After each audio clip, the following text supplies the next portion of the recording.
Oh, welcome back. I see a lot of questions from a Patrick Asdell in the chat, which I love.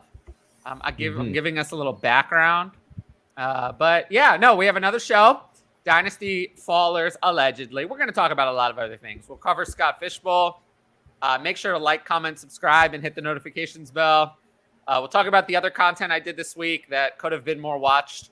That would have been nice, but whatever. And then we'll talk about a lot of news, actually. There's a lot of news today. Yeah. Today specifically, yesterday I think was the big news day, though. There was a little incident on Twitter.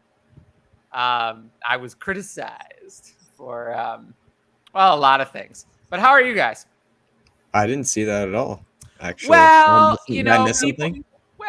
People thought that they didn't like that I said that something needed to be done about the running back situation. They didn't like that. They didn't want to hear about that. They just wanted me to give them fantasy advice. But maybe I should go on strike. I think that's a great idea. I should go on strike. So the people were telling you to shut up and dribble, essentially, Tyler. Is that what? Yes, all the time. I mean, you know how often I hear this. Well, maybe you don't. I don't know. You're new to the show, but I hear this very frequently that I should just talk about football. And if I could do that if I wanted to, but then the show wouldn't exist. Or the show, we wouldn't have a show that's an hour and a half. If you noticed, I am very capable of doing a video like this one that I just put the link in. It was very good, I think. It's 9 minutes and 20 seconds long. There's no other topics in there. It's 9 minutes and 20 seconds of fantasy football advice. Capable of doing that. Hour-long stream, probably not. Hutch, this one, the first question, it's almost like I got this one in here just for you. Yeah. Talk about it. I mean, honestly, like I wasn't hurt at all by the news. Honestly, I mean, we knew he was injured. We knew this was going on. What specifically hurt me a little bit was that I recently traded for Kendrick Miller in Dynasty. Like literally just yesterday, I traded for Kendrick Miller, and it was like, well, I just drafted him in the Scott Fishbowl. You saw me draft him. I did. I saw you draft him. I drafted him, and I got you to draft him. Thankfully, it was. Yeah, well, I regret it now. Thank you for that. No, I would not regret it. His timeline. I still would rather have had Tank Bigsby instead, but I did it for you. I think that's, whatever. It's your preference, but I think his injury timeline. When you look at the timeline for injuries like his, he lines up to be able to start week 1 easily. I think he's gonna be fine. Obviously, you want to watch the news and make sure that he's healthy and that he's getting better and not getting worse, and there are no setbacks. But based on the fact of when he had the surgery, he should be completely fine for week 1. So. I'm not. I sure hope so. Especially in Dynasty, I'm not worried. In redraft, I mean, maybe a slight bump down, but not much. Did anyone notice Hutch's hot take there that he'll be ready to start week 1? Ooh. Starting week 1 for the New Orleans Saints? Wow. Well, I mean, I'm not saying he'll play over Alec Kamara week 1. I know. We're making fun of you. That's not what I mean. I know. Yeah. I'm teasing with you there. But yeah, going back and looking at it, I had completely forgotten that Kendrick Miller had been injured. I had forgotten about the knee. I had to. That's my fault. So, yeah, because he didn't play in the because remember he didn't do the combine. He didn't do the combine. He didn't play in the national championship game. And I think we forget about all that with all the draft news going on. And similar to Blake Corum out of Michigan, he might have even benefited from going back in terms of his draft capital. Had he not been injured going into the combine and going into the now OTA's training camp. Possibly, yeah. I mean, it's nice to be an early declare though, because he's super young. So he's coming to the NFL. He just turned 21, I believe. I did also forget that he had an injury. He was injured at all, yeah. So that's my fault, I suppose. But Hutch, didn't you just have a trade where you just traded for Kendrick Miller in Dynasty? I did. That's what I meant. Yeah, I meant today. I just traded for Kendrick Miller in Dynasty along with Treylon Burks, and I've been getting a lot of hate on Twitter for it. I don't think you guys really. I saw it. I don't know. I knew when I posted that people would not like that trade. Like I don't think people are gonna like that trade. I personally am very high on Treylon Burks compared to consensus. Now that DeAndre Hopkins added, I'm pretty high on Kendrick Miller compared to consensus. I thought it was fine. I definitely think I'm taking a big risk, but if the Titans pass more, like I think they will after adding an all-pro level wide receiver like DeAndre Hopkins, and if Kendrick Miller eventually gets the lead role for the Saints, that's going to look like a pretty good trade at the end of the day. So I'm happy with the risk. I know I'm taking a big risk, but I'm happy with it. Yeah, I mean, I think the hate was a little unwarranted. I was on the other side of the trade. I would never do the trade in the way you did it. I would only ever consider taking the other side of that. Yes, I just don't do I it. agree. I don't give away. The trade was what? It was Kendrick Miller for Deebo Samuel 2025 first and 2024 second. That is correct. Yes. Yeah. I have a good memory because I only saw Yeah. that once. It's not up on my screen right now. But in something like that, giving away a random 2025 first, I'm only ever going to do that if I think I'm winning by a lot. And that one I think I'm losing. Fair. So Yeah. I'm not going to do it. I'm not going to do it. I would only ever consider doing that trade in the other direction. Generally, when there are trades involving future firsts, if I'm giving it away, and that goes for any trade and any future first, whether it's 2024 or 2025, I have to win by a lot. If I'm not winning by a lot, I just don't do it. Now, I will say, if the trade said Treylon Burks for 2025 first, that I might do. Because that I think I'm winning by a lot. Treylon Burks is still a really good player. 2025 first is far away. That I would do. But I don't think I would do the other part. I don't think I would. I think it's too much to also give up Deebo Samuel and I offered that to a couple people. I offered that to a couple people in our leagues. I offered that to Ryan, who's been on the show a bunch. And he's a big Treylon Burks guy, so I don't think Which he Ryan? It. He's Ryan Pros on Twitter. Oh, Ryan, that Ryan. Okay. Yeah. Ryan well, now there's two Ryans. Now we have two Ryan Ryans, never makes a both bet. of whom are not feeling well today. It sounds like. So hopefully they'll be back soon. The other Ryan was supposed to be at the live. He was supposed to meet us at the live draft, and then he wasn't feeling so well, so we didn't get to meet him, unfortunately. Yeah, he was supposed to come, but that's why he didn't show up on Saturday and why he's not here today. But so hopefully he feels better. I think he'll be back next week. Yeah. What Gibbs FF on Twitter. Yeah, it was kind of sad we didn't meet him. Why don't we tell the people a little bit, not too much, but a little bit about the New York City Live event. As you know, as people can see, I've been posting on Twitter about my draft. I'm actually on the clock right now. I'm going to cause a little delay just because I can't. I'm kidding. I don't care. But we will talk about that in a second. Mm-hmm. I'm obviously not drafting. I'm in the Krusty Krab division. DLF Zone, DLF Jeff is in the division with me. So he's the one I've always been looking at for competition. A couple other people I think I've heard of in my division. No, like ultra big names. But I wasn't actually drafting. I just went to hang out and meet some people. It was a good environment. Yeah. What did you think? You actually have to do the draft though, against your father.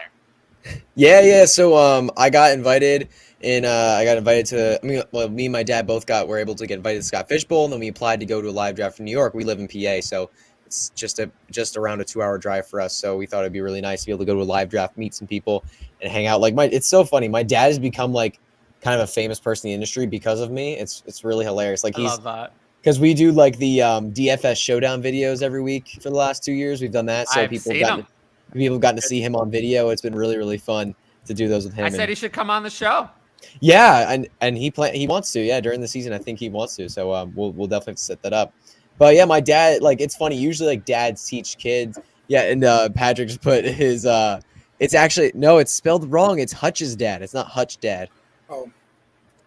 My bad. Your whole family came to. My whole family came. Yeah. The thing I thought was the most interesting. Yeah, my mom and my two brothers, like your two brothers. Yes. Did not say a word that I heard the entire time I was there. Yeah, they were like, because they went there because we lived in New York for a long time. So they came back and they were visiting some people and that we knew and hanging out, just going around restaurants and trying different foods and doing all kinds of shopping and whatever while we were drafting. So yeah, when they came in, they were kind of like quiet, sitting in the corner because they didn't want to talk a bunch of half-drunk fantasy football people. I don't think that's their jam. Hey, I don't. That's more me and Dad's I was very well behaved. I made sure to tell. I was even very good. I even told both your parents that they should be very proud of the child that they raised. Yeah, that was really nice. Which I thought you would find embarrassing. That's why I definitely did. I did not find it embarrassing. Oh, really? I love that then. Yeah, it even worked out well.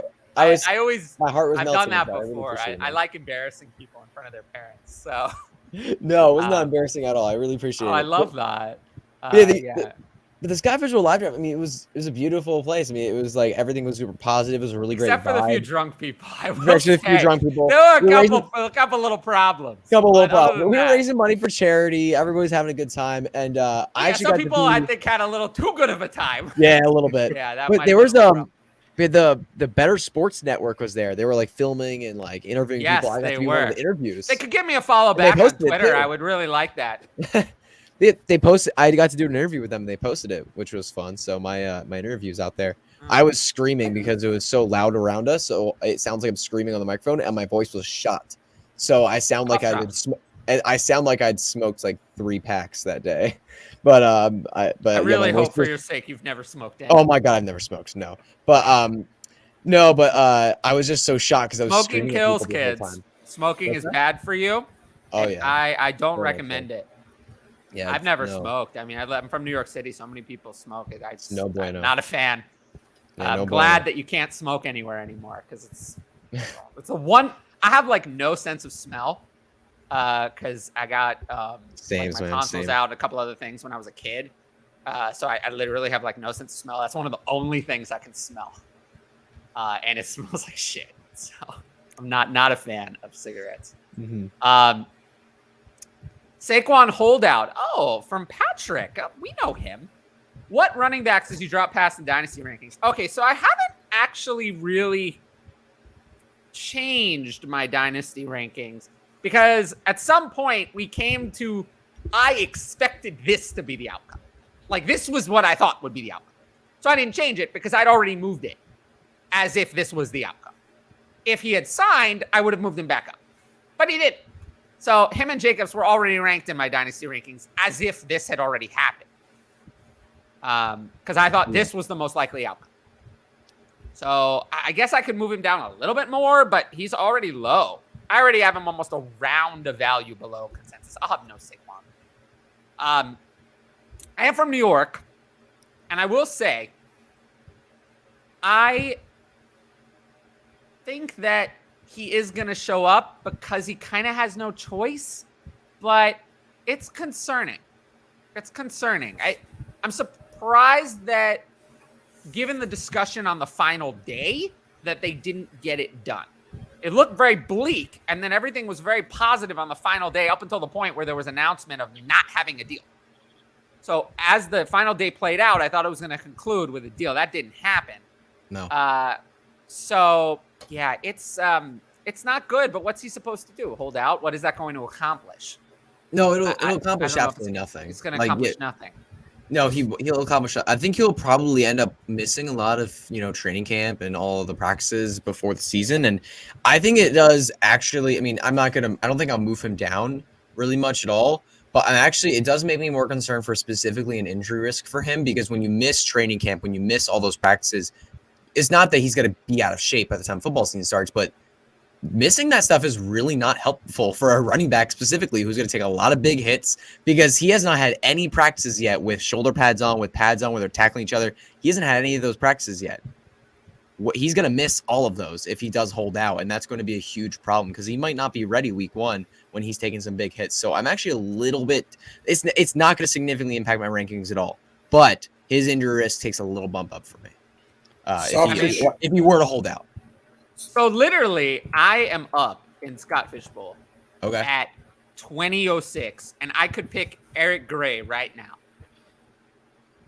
I mean, you've seen my team. It's weak at running back. I could pick Eric Gray right now. You could. I think I should, right? I mean, the Who else is other on the running Giants backs right now? are like Who else Wayne is on the McBride, Giants? Michael Carter. I mean, these are not like Who else is on the Giants roster right now? Isn't Matt Breida Matt on the Breida. Giants roster? Yeah, Matt Breida. But I could pick Eric Gray right now. I could. At 2006, I mean, and what would be a better use of that pick? You know, I don't know. I I can't don't imagine think there's anything much else. of anything. I mean, I think I should, right? I'd be willing to take that shot, yeah. Yeah, I mean, just to give you an idea, I picked Rashid Shaheed at 1907. That's actually one of my favorite values of the whole draft. He was top of the ADP list for 2 rounds. I didn't pick him because I went wide receiver early, but then it comes to a point, I picked him at wide receiver 75. I actually think Rashid Shaheed is pretty good. So, if something happens to Michael Thomas, which seems honestly not that unlikely, considering Michael Thomas's track record, I think he could be someone. But now I have 6 wide receivers. I went wide receiver early, so I'm probably not going to go wide receiver again. And Scott Fishbowl really devalues a wide receiver. I'd be better off picking kickers than picking like a 7th or an 8th wide receiver. Yeah, hold on. Tyler, are you an MFL or sleeper? MFL. You're on MFL. Oh, yeah. So I'd be better off picking like a little bit more valuable since you can flex them. You can flex them. Yeah. Make I'd them be a little better bit off more like valuable. picking Jake Moody or something over any other one. There's no good wide receivers left. There's all the Giants ones. They're all available. But they all Wan'Dale Robinson, I will say, I moved down my dynasty rankings recently. He's not going to be ready to play week 1. He's not going to be ready. The Giants starting 3 for week 1 is going to be Isaiah Hodgins at X, Darius Slayton at Z, and Paris Campbell in the slot. That is going to be their starting 3. Jalen Hyatt is going to be on the bench. Yeah. And Wan'Dale Robinson is going to be on pup. He's not going to be ready. He's not going to be ready. He's not even going to be close to being ready. So it's just a question of whether they start him on pup or whether they let him just sit the first 2 or 3 games. I don't know if he's going to be out 2 weeks, 3 weeks, or the full 6 weeks, but he's not going to be ready. So don't draft him in redraft. There's no point in Wan'Dale Robinson is not worth waiting for. No, he's not at all. Yeah, I agree there. So given my choices, I don't know. Eric Gray, it seems like good. The other running backs are like Dwayne depending on the kickers McBride. available, I might look kicker too. If there's a really good offense available, I might. Yeah, there are some kickers, but there have not been a lot of kickers picked in my league. Not a lot of kickers left. Yeah. Oh. Yeah. Gotcha. I don't think Eric Gray is going to make it back another 13 picks, given that now all this news. I'm surprised he made it here. Like his ADP is all the way down to 233, but his last 5 is 216. So, and I think that 216 it's going up is more accurate because I think a lot of those early ADPs were before Saquon didn't sign the extension. Yeah. I think his ADP would be higher now. I do think Saquon shows up, though. If I had to choose, he's going to play. I think he shows up. You never know. I mean, look, there is always a possibility that any one of these players could act not in their own best interest. It's clear what their best interest is for themselves is to show up and play. That's what's in their best interest. Yeah. However, I would not put it past someone to do what's not in their own best interest to prove a point. People do that all the time. I do that all the time. I tweet about a lot of things. Certainly not in my best interest to tweet about those things. But I do it because I'm proving a point or I'm angry or emotional or whatever, However, Josh Jacobs is the one who strikes me as that kind of person. I don't know him. But of the two, he's the one who strikes me more as that kind of person who will do. We saw what he said to the fantasy community. I don't think he has the same kind of relationships with the Raiders general manager as Saquon does with the Giants. I don't think the relationship is as good. I could see Josh Jacobs doing it just to stick it to them. Saquon Barkley, I find to be a little more rational. I think he'll do what's in his best interest, which is to show up and then try to collect the money next year. That's what's in his own best interest. So I think he'll do the smart thing. Whereas Josh Jacobs, I don't want to say I think he's stupid, but some of the things he said over the years are not the best. Not the best. Don't give me the highest opinion of his character. Yeah, I think they'll personally, I think they will both play week 1.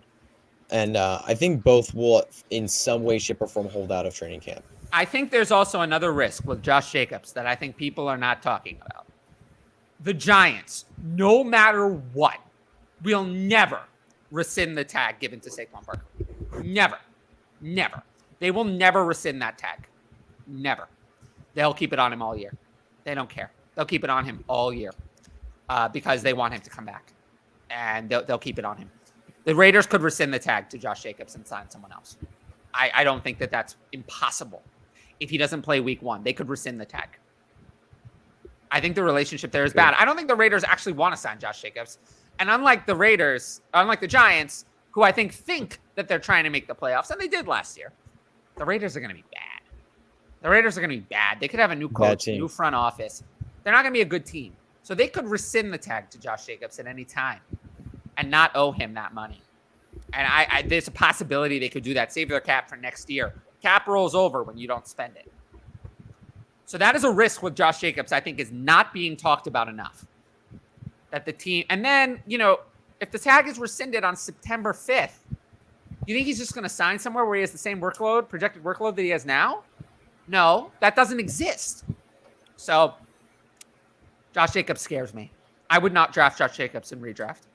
I just draft someone else. I just draft someone else. I don't see the risk, the reason to take the risk. Tyler, where would you feel comfortable taking Josh Jacobs in redraft? I'll take him at 10, which is below Pollard. That's not where he's going. Chubb, Henry, and I guess Ramondre. Ramondre scares me too. They could sign Cook, but I threw him on my Dynasty followers list before the show. Was what happens to Ramondre if Dalvin Cook gets signed for a 2-year deal? I don't think Dalvin Cook is getting a 2-year deal. No, Dalvin Cook's not getting a 2 year. Yeah, he's not getting 2 years anywhere. He's gonna get a 1-year deal. But yeah, Ramon, that would play out really. Yeah, I would just not want piece of that backfield if Dalvin Cook's there. Bill Belichick likes to ruin backfields like that. I feel like it'd be both horrible for fantasy. I would not. I've dropped both Barkley and Jacobs in my dynasty rankings. Ramondre, I still have pretty high, but I would drop him if Cook signed there.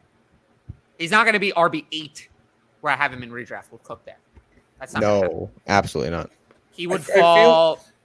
He would fall a tier for me. I'd be, instead of choosing between Ramondre and Pollard and Chubb and Henry, I'd be choosing between Ramondre and like Najee Harris.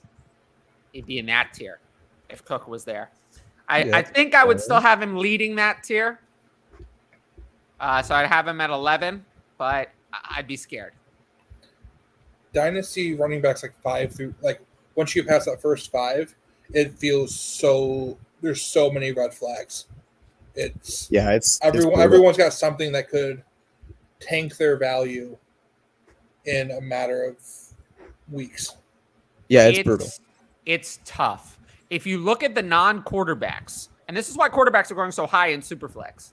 If you look, really, once you get past like Mark Andrews and like JSN, all the higher end assets are either old or risky. You have Saquon Barkley in there, Tyreek Hill. I mean, these are guys who are about to head over the cliff of age.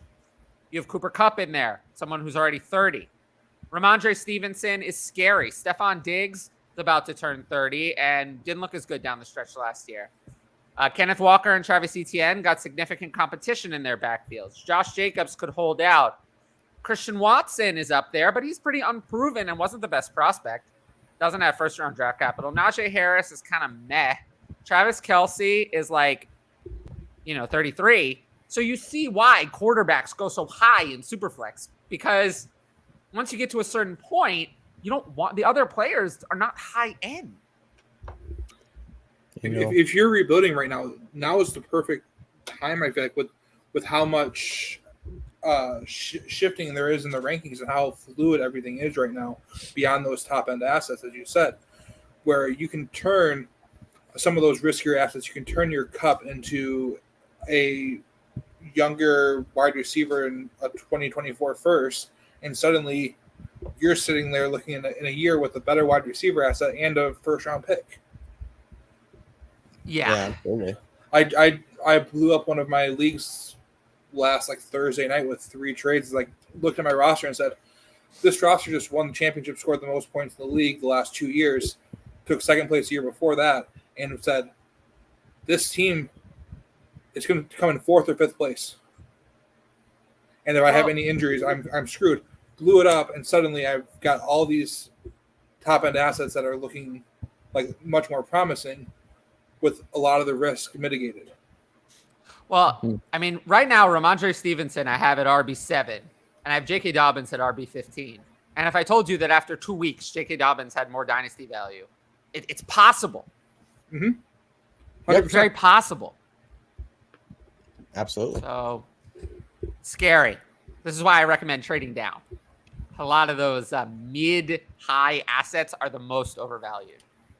Like I'd much rather, pick a few rounds later. There's a lot of guys that I like as values in the middle, like Brandon Ayuk, Jahan Dotson, George Pickens, are a couple. Deontay Johnson, if you're going older, is actually a value in Dynasty. Dameon Pierce is somehow a value in Dynasty. I hate on why he is so low compared to some others who are also unsecure in their future. It is surprising. Why is Javonte Williams 2 rounds higher? I have no idea. Yeah, it doesn't make any sense to me. So a lot of things don't make sense. So that's why I recommend trading down. Kirk and a 24 first or JSN. What Kirk? Christian Kirk. Christian Kirk. Superflex? Yeah. The value's with JSN. But it's a fair trade, I think. I like JSN. Definitely a fair trade. I think you can see both sides of it. Yeah, and I think I'm landing on the JSN side, and I'm not a huge JSN fan. I'm a big JSN fan. I lead the JSN. You're not a huge. Fan, why aren't? Oh, well, let's hear about that because I think most people are a huge JSN fan. Why are you not a huge JSN fan? I'm concerned with the soft tissue injury history in college. There are very few people that don't have a clean tear, like an ACL or something or an MCL or major knee injury, that have soft tissue injuries in college that linger. The track record of those being successful in the NFL, I can't name one. I can't name a top tier asset. He's healthy now, though. But those soft tissue injuries, like hamstrings, like that, tend to flare back up. They come back. And to start getting those at that young of an age, we worried once Julio started dealing with hamstring injuries because he'd re-aggravate it every 2 weeks. But he was still always good, despite those. When he started getting them, that was when his decline started. And AJ Brown struggled with injuries throughout both of his second 2 years in the NFL, and he's just fine. The risk there worries me in terms of the full dynasty landscape of I'm probably lower on consensus, probably about 5 wide receivers compared to others than JSN. Now, given I did just acquire him in a trade earlier this week because I think there is still something, but I'm lower than consensus on him. I'm a big fan of JSN. Yeah, hold on, Tyler. Where do you have him ranked? In Dynasty? Yeah, Dynasty. Where do you have him ranked? 13. Wonder where? Yeah, 13. Okay, yeah, I got him I have him on 11 right now. I think for me, Jason was still the wide receiver 1 of this class for me, but I think the gap between him and Addison, who was my wide receiver 2 in the class, is much smaller. So Addison is not healthy now. I know. JSN is healthy now. I care more about if someone is healthy now. That's the problem. I don't really care if someone was healthy a while ago. That's the problem. Addison, we're not at the point of concern. But if we get to training camp, he's still not participating, then we might have to move him down a little bit. Because he's got to participate in something. It's hard to be good in the NFL if you haven't participated in a practice. That is kind of important. Oh, 100%. But that was why in the draft process in the early offseason. The thing is that he was fully participating in everything, though. So I'm not someone who really buys into an injury history. I just don't. That doesn't really matter to me. I really care about if someone is healthy now. Now, some people fall into a category of they're so often injured that they're never healthy now. Michael Thomas is in that category. He's never healthy. He's not healthy. He cannot get to healthy now because he's been injured too much. JSN doesn't fall into that category. So I'm not. That's my view of soft tissue injuries. Those hamstrings. I see those as the ones that keep popping up and keep limiting. I think that comes with age. I'm not worried about it. And we'll see. And I'm okay with being a little bit lower on JSN to mitigate that risk when there's other. I also think there's a lot of that stuff that we don't know. Like there's a lot of injuries we don't know about. So I'm more concerned when, I'm more concerned at looking at a more recent view of injuries in terms of one thing I have found is very helpful is if you're playing redraft, I suggest anyone who's injured for any reason, just don't draft them. Just don't draft them. You don't have to. You can draft someone who's not hurt. If someone's currently hurt, I don't think I've ever regretted this. If someone's currently hurt, just don't pick them. Pick someone else. It's very good advice. Jason Moore says this all the time. Do not buy the injury dip. And, we've talked about it. I've talked about it many times on here, but the redraft injury dip is one tool. But in Dynasty, I'm not concerned. Usually, yeah. In Dynasty, I also don't want to buy the injury dip either for players who are currently seriously injured. But, once they're healthy, I don't usually mind. Aaron Jones to Judy. I'll take Judy. Judy's someone I'm pretty out on compared to most, though. Yeah, I'm lower on. That's why I thought it was going to be an interesting question. Well, I just don't want Aaron Jones. Aaron Jones to me is kind of like he is past his prime.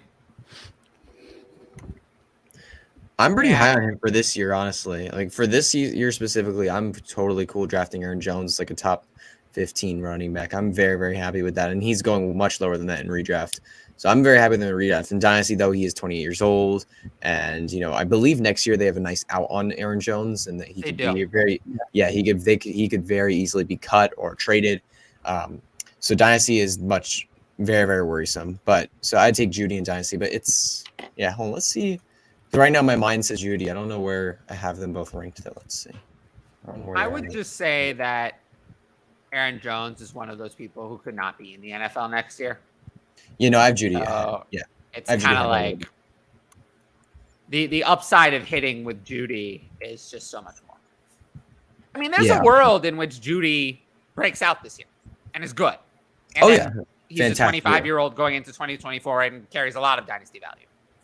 Yeah. What's Aaron Jones' upside? That he gives you one more low-end RB1 season and then is out of the league? I mean, that's probably essentially done. I don't see any real universe in which he has a significant role next year.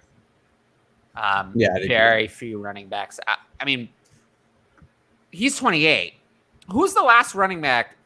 I mean, the only running back 29 or older that's projected for any sort of significant role this year is Derrick Henry. Yeah. Pretty much every other running back is younger. I mean, the next one who's like that, even 28, other than Aaron Jones and Derrick Henry, you'd have to go to James Conner of the players who have a job right now. So it's hard. Austin Eckler, although he mostly gets it from the receiving game, those guys hold up a little longer. I mean, Aaron Jones he does get a lot of carries. He's not Austin Eckler, though. He's not Austin Eckler, but he is one of the better. He's not going to have the Danny Woodhead end to his career that Austin Eckler might. No, he's not. He's not James White. He's not that. He has to actually be. He still has to hold up carrying the ball to be good. Yeah. Whereas those guys. Aaron Jones got some big paydays. Yeah, he made out very well. Yep. These are some of the other videos. And more questions. Okay. What do I do if I have Bijan, London, and Pitts? Does it matter? Should I trade one? I don't think it really matters. I wouldn't worry about it too much. Just trade for Ritter and you have the ultimate stack. Yeah. Just trade for Ritter and then you're good. Yeah, that's it. I don't hate that. No, so, I mean they're three very good, valuable players. I'm not concerned about this. I address this on the Patreon show on the channel, and I address this all the time on the Patreon and other places. I'm just not concerned about this kind of thing. I just worry about building on good players. I don't worry too much about anything like that. And there's the Patreon link as well. Are you sure you don't want to diversify your portfolio? Yes, I'm very sure, but thank you. So I think I'm gonna take Eric Gray at 2006 and Scott Fishbowl. Why not? Maybe Saquon Barkley will announce he's retiring from football. And you always have a chance to So the thing is, you always have a chance to do waivers before the season starts anyway. So when you want, with these late picks, you want to pick someone who has a chance to increase in value between now and then.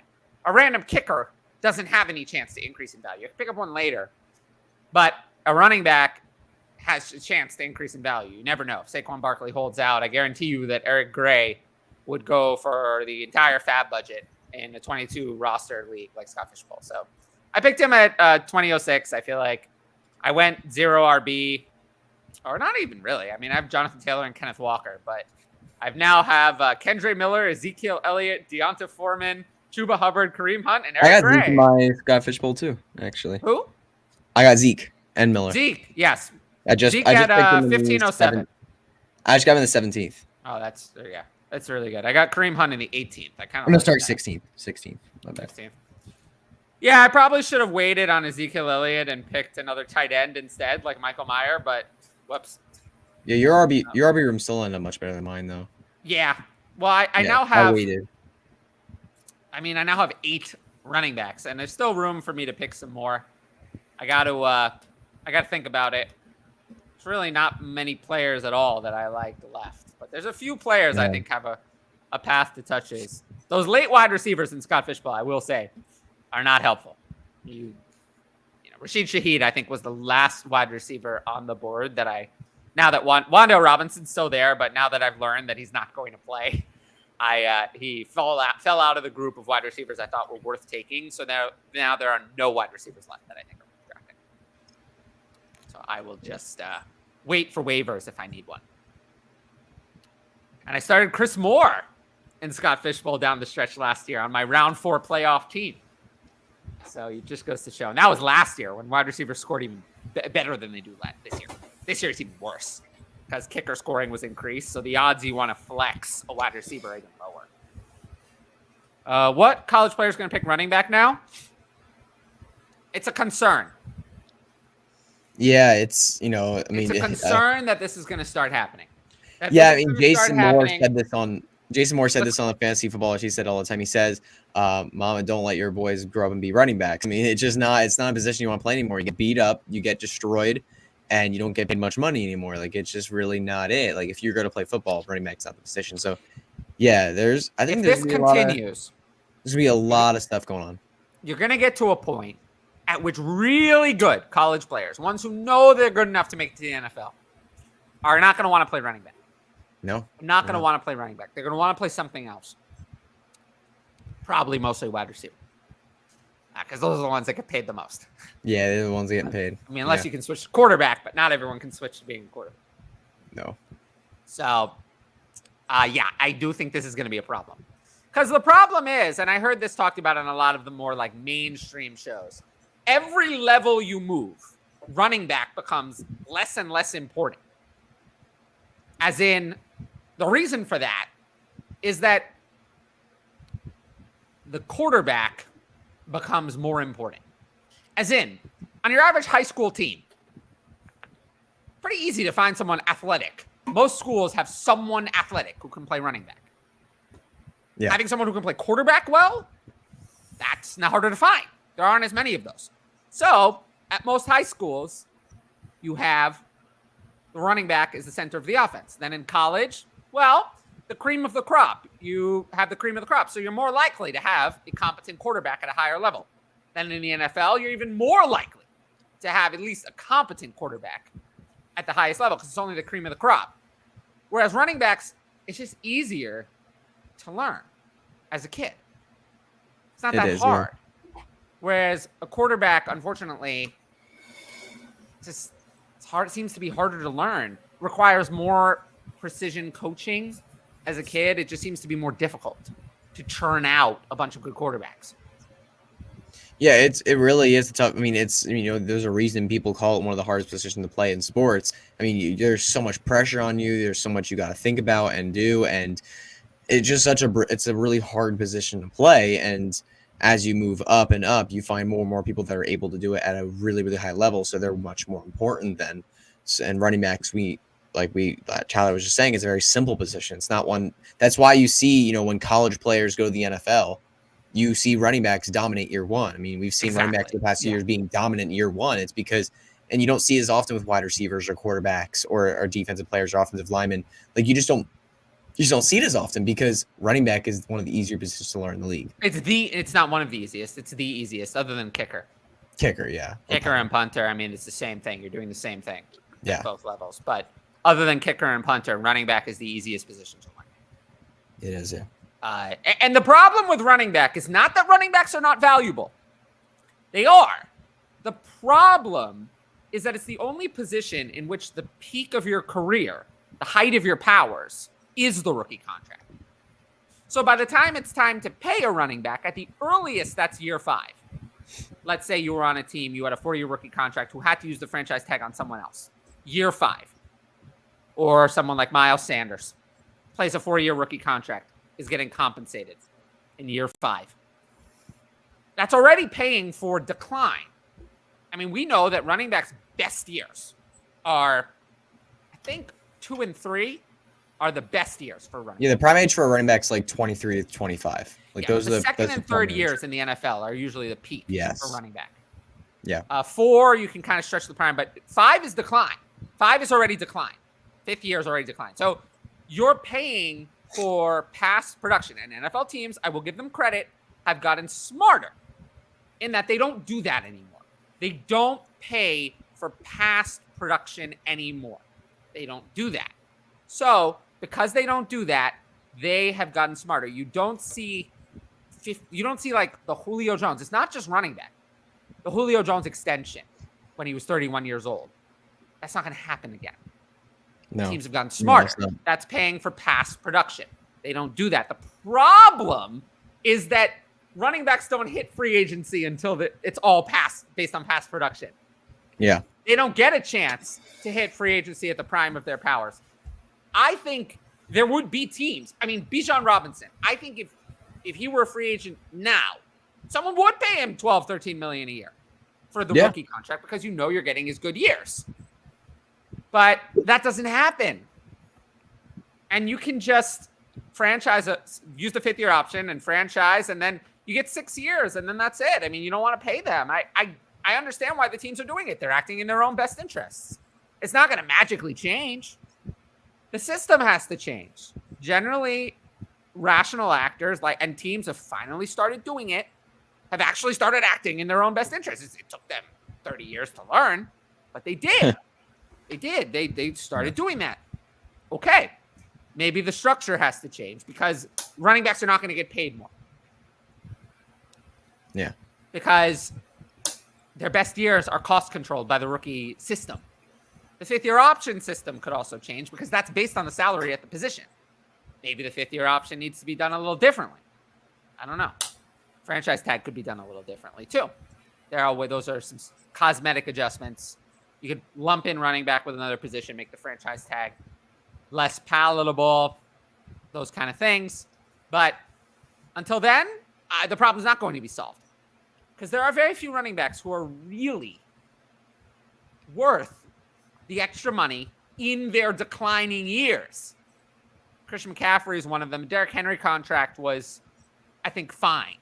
I think it was fair. Nick Chubb contract, I think, was fair. It was fair. I think those were fair. But there were very few.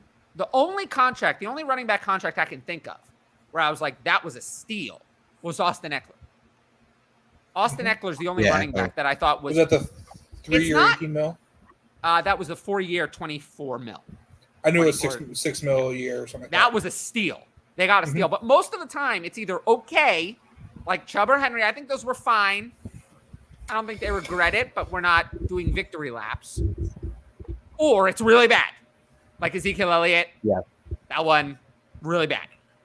Joe Mixon, bad. Aaron Jones has had to take multiple pay cuts. Yep. Zeke's deal, though, was very advantageous for the Cowboys in the way they built up the cap hit and the dead cap to where their outs in the contract were basically, if Zeke is still performing at a top level, we can keep him on at the same price tag, or we can cut him and it costs us $4 million. But it still wasn't worth it. But the structure of the contract was the right structure. Sure, but he wasn't worth it. He declined in the year he signed the contract. You know. Todd Gurley was cut before the contract even kicked in. So most of the contracts are bad. Some are okay. Only Austin Eckler's deal is a steal. So if one is a steal, some are okay and some are bad. Can you blame him for not doing it? I mean, no. You just have to talk about how you fix the system.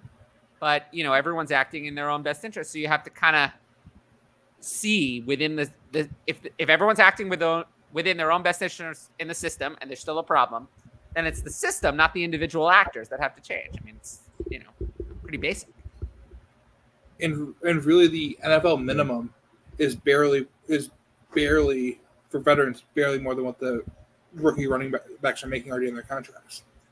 And that's another problem, is you have rookie running backs. The problem is I feel Saquon Barkley. Yes, I feel bad for Saquon Barkley, but he's already made $38 million in his career. I don't feel so bad for Saquon. Yeah. Who I feel bad for is someone like James Robinson. Came in, had 2 good seasons, and he's done. I mean, James Robinson. Yeah, sure, whatever it was. But he had a couple good seasons. Philip Lindsay, a couple good seasons. Never made any money at all. I mean, some people talk about generational wealth. Philip Lindsay does not have generational wealth. I mean, the medical bills that he's going to have for the NFL football that he played and the money he made. Yeah, he made a few $100,000, but he's going to have hundreds of thousands of dollars in medical bills over his life that he wouldn't have had otherwise. And it's not like he made billions of dollars or even millions of dollars over that period.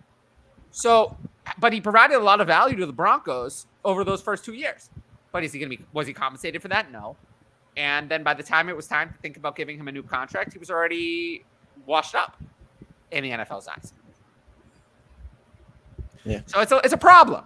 And we're going to see I think it's going to need to be addressed at some point, because at some point it starts to get into the competitive nature of the game. And I think it's going to affect it in a negative way. And I think we're going to need to work on that. Have Watson, Anthony Richardson, and Bryce Young in a 14-team Superflex just keep all 3? Sure. I mean, unless you have a reason not to keep all 3. I mean, if someone sends you a great offer, sure, but I'm not running to get rid of them. I mean, Bryce Young certainly is a buy to me. Definitely not a sell. Anthony Richardson, same thing, really. I mean, I would see, here's the thing, though, because since it's a 14-team league, there are going to be some teams that really just don't have quarterback at all, or really need an upgrade. If you can find like a lower end quarterback and like maybe give them Watson and just get a ton of value in terms, it's a 14-teamer. Some people might be really desperate, might be willing to severely overpay for one of these 3. I would see if you could hang some bait in front of somebody, get somebody bite on a humongous deal. But I'm also not like racing to deal them either. I would only take the most severest overpays. Because there might be a person or two in the league that might be willing to overpay for that quarterback, right? I'm always willing to listen. Yeah, I think at this point you're going to the season with 3 of the top 15 quarterbacks in Dynasty. You are set at the most difficult position to fill in a 14-team Superflex league for the next, hopefully, 4 to 5 years. You don't even have to think about it on draft day. Yeah, ride that on. I'd be fine with it. Yeah, A-Rich, though. Saquon or Rashad White in a mid-24 first? I'll take White, because I don't have to deal with this anymore. And usually if you can get out for this kind of price, I'll do it. Yep. I feel like with Saquon, what's the worst thing that happens? He comes back and he's good, and then he's 27 next year, and it's too late to sell. He's not going to be worth more than a mid-24 first next year. Plus, you get White. So, it's fine. You're not going to get more. So, it's you guys have seen this quote? What quote? I mean, it could just be fluff or whatever. But there's a Jaguars reporter saying that Tank Bigsby has impressed the Jaguars players and staff repeatedly this offseason by making plays in the pass catching game. the same report also said that Travis Etienne is entrenched as the running back one, and Yeah, competing for snaps behind him. So it's so dumb, man. I don't understand it. It is, yeah. I mean, technically, here's the thing, though. I mean, I think people underrate him a little bit as a pass catcher. He was all right. He wasn't horrible in college. He put up okay numbers and looked all right catching the ball, not like anything special. But I wouldn't be surprised if he caught a couple balls this year. I just don't think that there's much of a world where Tank Bigsby really overtakes Travis Etienne. Oh, no, not at all. No, there's no world. No. So that's not happening. I'm not. I think we took a quote from the coach several months ago about wanting to reduce Etienne's workload, which was getting up towards 80+% of running back touches, and took that as gospel that Bigsby's going to be that guy to take 35-40% of the running back touches, where I don't think that's the case. I don't think that's the plan on anyone's part in the Jaguars organization to take that much work away from their first round running back. So I still expect Etienne to have 70+% of running back touches, but to make sure that those are spelled out and that they're using him the way that he was intended to be used in that offense. I mean, he didn't even have 70% of touches last year. After the second half of the season, he was running that. I'm not expecting that. Guys. Then that's what they were saying. We're not doing that again because they were forcing the ball to Etienne and. Well, they wanted a committee, but then the committee kind of fell apart. Yep, exactly. Because half the committee was traded. Mm-hmm. Does the PUP list mean anything as of now? No, it doesn't mean anything. Not tons, no. I will say, though, there's one addition to the PUP list that is terrifying, and it's Isaiah Pacheco. Because Isaiah Pacheco is not someone I want to draft anyway. So he's plummeting down my rankings. He's not someone I was ever going to draft. And I wrote about him as a faller for DLF. I think it was prescient. And I wrote about Deneric Prince as a long shot in that same article. I don't know. I like Deneric Prince. I thought about taking him in Scott Fishbowl, but I thought Eric Gray, better chance. Only one guy has to go away instead of three. But Deneric Prince is someone in your dynasty leagues I would consider. They gave him the highest guarantee to any UDFA running back. But to answer this question, not really. It's more if someone is on there that you didn't expect. Not usually. Like Jameson Williams being on story the that was concerning last year was when, not a surprise. What'd you say? Well, when Jameson Williams was on the PUP last year to be in camp, that wasn't a surprise. The problem was when he didn't play. Mm-hmm. The one that was funny to me was last year. Remember when J.K. Dobbins attacked Ian Rappaport, said he wouldn't be on the PUP and he'd be starting week 1, and then he was on the PUP and then he didn't play. We knew better than that. I mean, we knew better. Yeah, that was fantastic. We'll be seeing all these reports. Perry is on the PUP. A.T. Perry is on the PUP. For the next week, we'll be seeing these reports of guys showing up and starting on the PUP when they start training camp, and then within a week or so they'll be playing. And if they're still on the PUP in like mid-August, I'd be concerned. Yeah, or August at all. Preseason week 1. If you're there at that point and they're not active, I mean, some veterans get touches in week 1 of the preseason, like Josh Jacobs did. Huh. Yep. Maybe that's why he's holding out. I think he's I can't blame him for being angry. Thanks for the stream. Yeah, you're welcome. Thoughts on this trade? 1 QB Dynasty 12 team league. Give Waddle and Pierce. I get Jefferson. I'll take Jefferson. Jefferson easily. Yeah, Jefferson. Yeah. Can someone explain the Kenny Pickett hype? I can't say I've been less inspired watching a rookie quarterback in years. His stats were awful, and people are freaking out over a few wins against bad teams. And they have Matt Canada, who admittedly said he isn't changing. He's off my board even as QB2. Is there a lot of Kenny Pickett hype? No, I think he's one of the more hated I actually think I have him players higher than he's one of the more hated players in the fantasy community, to be quite honest. People don't like Kenny Pickett. No, I think I'm fine with him as a second-year sleeper. Like I'm fine with him. I mean, he definitely cleaned it up towards the end of the year, and I watched some of his film in the last, specifically the second half of his games. He didn't look too bad, honestly. I thought he looked better than what he did in the first half. He wasn't throwing as many interceptions. He was cleaning up the ball. His pass running went up. He was clearly a better quarterback in the second half compared to the first half of the season. I mean, I think he's fine as a breakout. Look at the offensive core around him as well. I mean, you have Deontay Johnson, George Pickens, Najee Harris, Pat Freiermuth, and again, an upgraded offensive line this offseason. I think it's totally fair to say Kenny Pickett could break out in year 2, but I don't think there's like hype. I don't think people are ecstatic about Pickett this year. There's absolutely. not. I think there's some upside there. There's room for growth for him. He's, as you said, he's got the skill position players around him. Yeah. But it's difficult to make that jump and to change that perception. And his end of the year stats look worse because of the heightened interception numbers. But if you were watching those games, they were coming at the very end of halves where a Hail Mary was thrown into the end zone. Okay, yeah. He threw the ball up and he had to make a play or try to make a play. So he didn't complete it. If the ball had dropped, you would have thought completely differently of the end of the week stat line. Yeah. Let's keep things going. Deshaun says, love the content, Tyler and crew. Question for the group. Contending team with a young wide receiver struggling to move some younger assets. Any advice? Caleb, do you want to start off with this one?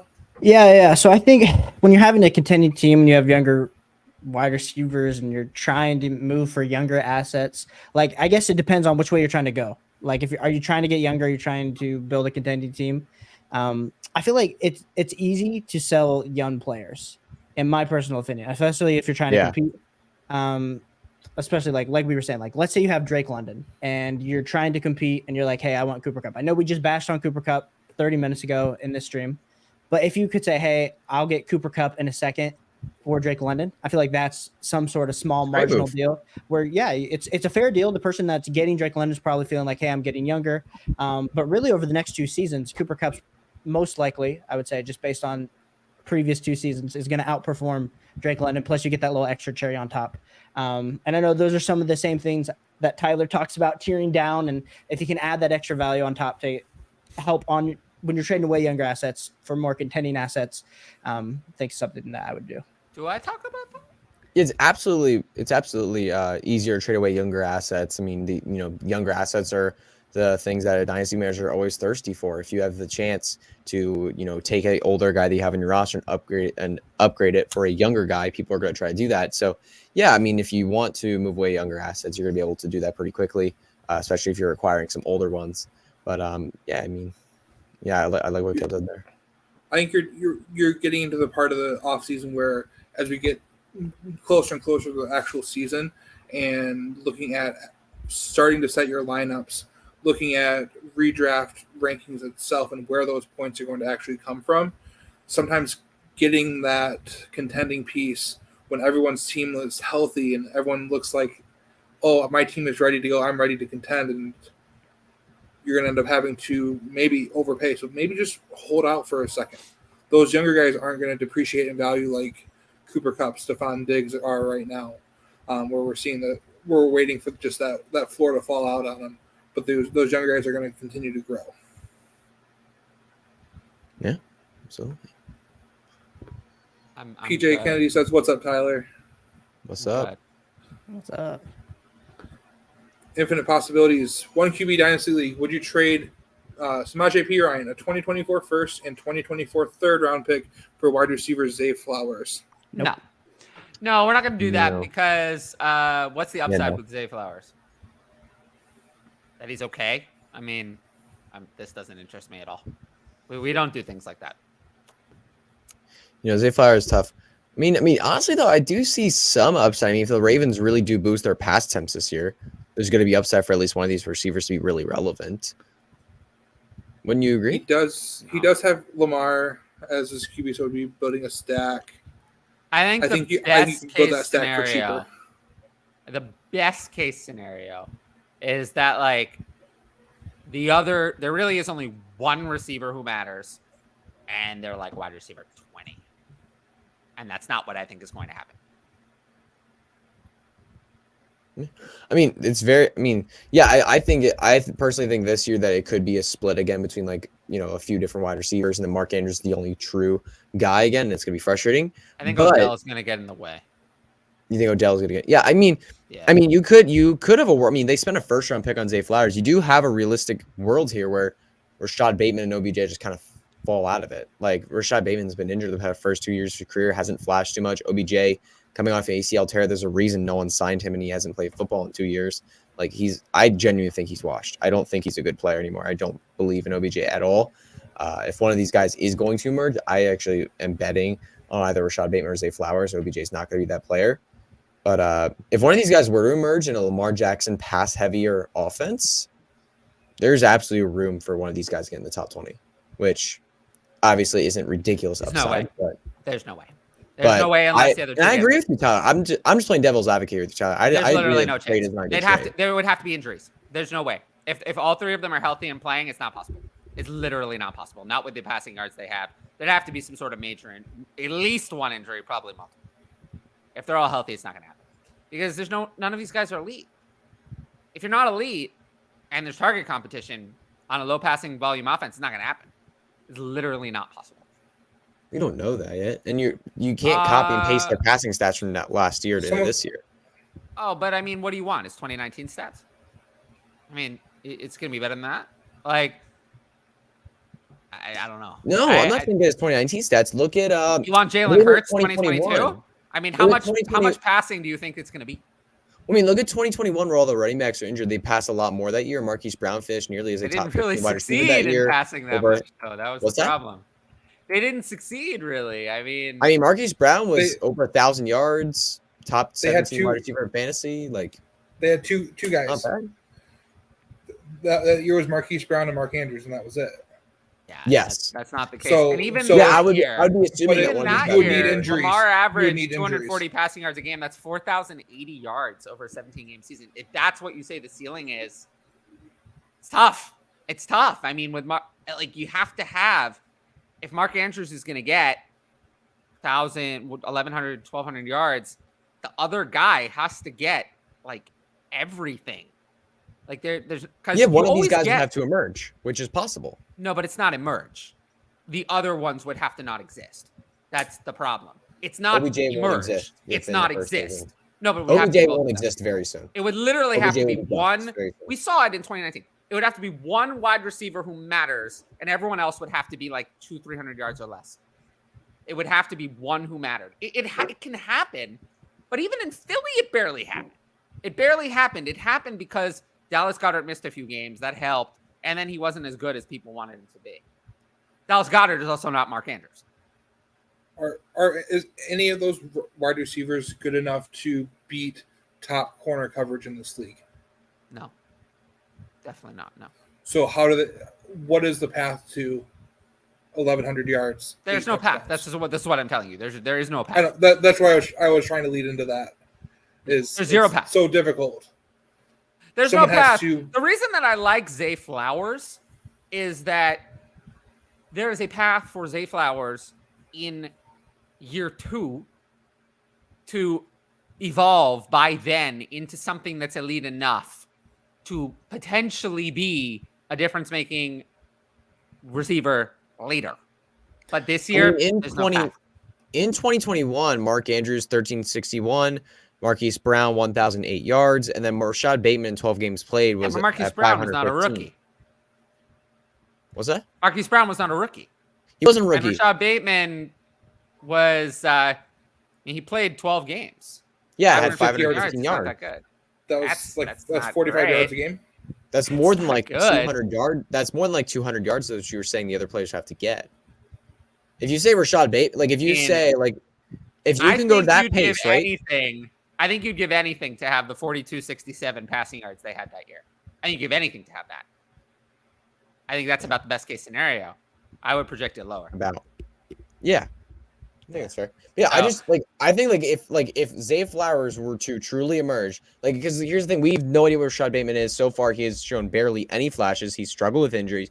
If he truly just was like a not great pick, he's going to fade out of this offense. OBJ. Yeah. The thing is though, that year he's going to fade out of this offense very quickly. Zay Flowers could quickly be the clear-cut number 1 wide receiver in this offense. Marquise Brown still had 146 targets. That's a lot. It's a lot. I don't see that happening again. All right. Yeah. And 90 targets isn't going to get it done. And the thing is, I'm playing devil's advocate. I agree with you, Tyler, that trade was not a good trade to make. I wouldn't trade all that for Zay Flowers. Well, it's a terrible trade, but it's not a good trade. No. Yeah. The point is that this year is going to be an interesting year for the Ravens offense in that I think Lamar is going to be good, but it's going to be too split up. Because I do think Zay Flowers is the one you want long term, but as a rookie, it's not gonna come in time, is kind of the problem. But I do think eventually he's gonna emerge, and then you could get to a point, probably next year, in which you have a relevant wide receiver and a relevant tight end. The problem is that as a rookie, with Rashad Bateman hanging around and Odell hanging around, it's gonna be too hard. Zay Flowers is also not ready. That's the other problem with Zay Flowers. He's not ready. Well, yeah, well, Tyler, he's not ready. If you're thinking he's going to have a breakout in 2 years from now, wouldn't you think that he has at least some flashes this year? Wouldn't you think that means his value increased from this year to the next year? Yeah, possible, but because that would be a good reason to invest in him in Dynasty in some form if you get him cheap enough. No, I don't think so, because I think I'd rather have whatever I get at the 2024 first that's not stuck in a low ceiling situation. The problem is that Zay Flowers' best case scenario for his life. No, I'm not saying that trade. That trade's bad. I wouldn't trade a 24. Well, that's why I don't want to invest in him at a high price, because Zay Flowers' best situation not a high price. Life is like wide receiver 15. If everything goes right, it's wide receiver 15. He can't be a wide receiver 1 unless he's elite talent, and we know he's not. We know from college he's not. He's not that. He's just not. I think his ceiling is probably what Hollywood Brown delivered. And Hollywood Brown was pretty good. And he still wasn't much better than that. And that was with nobody else. They've gotten better at doing their team building. They've gotten better. The front office, and there's no more Greg Roman. I don't think they're going to put themselves in a situation where they don't have any depth ever again. Just do 3-year deals on running backs instead of the 5th-year option. I don't know. I mean, how are you going to have a carve out for just one position? I think that's a great theoretical idea. I just don't know how you implement that. What if you did 3-year rookie contracts instead of 4 just for in general? Just across. I mean, that might be interesting. Because most are 4. Owners won't go for it. I don't think owners would go for it either because it'd be really difficult for teams to manage it that way. It makes if the salary cap is what it is, then teams are still going to spend the same no matter how you structure it. So I think there's a possibility that the owners could go for that. Because at the end of the day, what the salary cap is what the salary cap is. That's what they're going to spend. It doesn't matter. It's all about how you allocate the money. So that I don't see why the owners might not go for that. But I think it's no, when you do a 3-year rookie contract, it's not the owners who won't go for that. The players themselves won't go for that. Because remember, the union and the NFLPA is the worst run union on planet Earth. It is the worst. The worst, most incompetent run union on planet Earth. The problem is that it's based on the whims of current players, which don't last that long. So they always sell out the future players, and that's why the owners always win. So it's also incompetently run for many other reasons, which we don't have time to get into because I could do a 2-hour show just on that. Mm-hmm. But regardless, I will say that I don't expect this to happen. No. Great idea, though. I think the main thing I would say, if there's going to be a running back specific carve out, it should be, I've heard Mike Florio say this, Rich Eisen said something like this, a lot of other people have said it.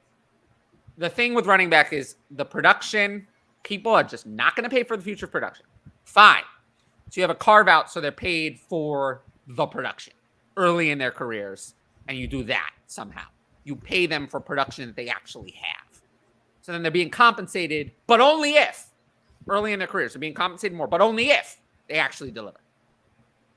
That might be something everyone could agree on, because then you're paying for something. If it happens, you're getting a little more compensation earlier in the career to make up for the lack of free agency contracts later. Maybe that could work. I don't know. That was something that I've heard bandied about a lot. I think it's a good idea. To a little cosmetic fix to the problem, even if it's not a big system-wide fix. Would you trade Trey Lance and Keontae Ingram for Isaiah Pacheco and 1 QB? Yeah, I think so. Isaiah Pacheco is the only thing I really want here. Yeah, I would. Yeah. I guess so. I don't really want Isaiah Pacheco. I try to move him after making this trade. I'm worried about Isaiah Pacheco. If he's not healthy, there's nothing stopping Kansas City from signing Leonard Fournette or Ezekiel Elliott. No, I mean, those not are. at all. I mean, Ezekiel Elliott could step right into Isaiah Pacheco's role. Plotter. Yeah.